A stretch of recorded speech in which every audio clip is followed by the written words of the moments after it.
যে সংরক্ষিত নারী আসলে সরাসরি নির্বাচনের কথা 2025 সালে এসে তারা বলেছেন যে এটা সম্ভব না। 2001 সালে যে পরিস্থিতি দেওয়া ছিল তখন যদি সেটা বাস্তবতা থেকে থাকে 25 সালে তো তার আরো বেশি এইটা বাস্তবতা হওয়ার অপরচুনিটি কন্ডিশনস থাকার কথা, কিন্তু ওনারা বলেছেন যে সেই অপরচুনিটি সেই বাস্তবতা এখন নাই। তো ফাইনালি কি হলো, ফাইনালি জুলাই সনদে আসলো যে মাত্র 5% পার্টিগুলোকে বলা হবে নমিনেশন দিতে। And this is not progress at all. আমাদের our politicians have failed the women.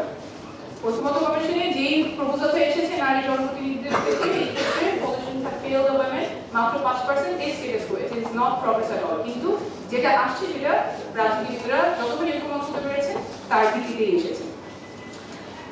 এখন শেষ কথা যেটা সেটা হচ্ছে সমাজের বাস্তবায়ন নিয়ে কথা বলতে হচ্ছে। যে কোনো সমাজের বাস্তবায়ন তো থাকার কথা, বাস্তবায়ন না হলে সেই সমাজটা এত কথা বলে না। তার মানে বাস্তবায়নের রূপরেখা না থাকলে তো আর সেই সমাজে সই করা না করা প্রায় একই কথা। এরকম আমরা সনদ, কমিশন রিপোর্ট অনেকগুলো দেখেছি, এখনো অনেকগুলো কমিশনের রিপোর্টের বাস্তবায়নের রূপরেখা নাই, কমিশনের বাস্তবায়নের রূপরেখা নাই। ঐক্যমত্য কমিশন যেটাতে এত ইনভেস্ট করা হলো, সবাই সময় দিলেন, সবাই এটার প্রতি মনোযোগ দিলেন, এত সিনসিয়ারিটি নিয়ে সবাই আলোচনা করলেন, সেটারও বাস্তবায়নের রূপরেখা নিয়ে আলাদা করে কথা বলতে হচ্ছে, আলাদা করে স্ট্যান্ড নিতে হচ্ছে।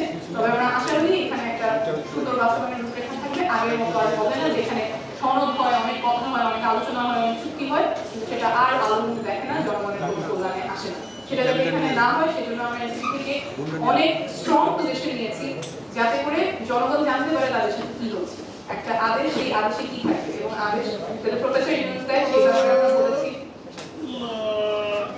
এবং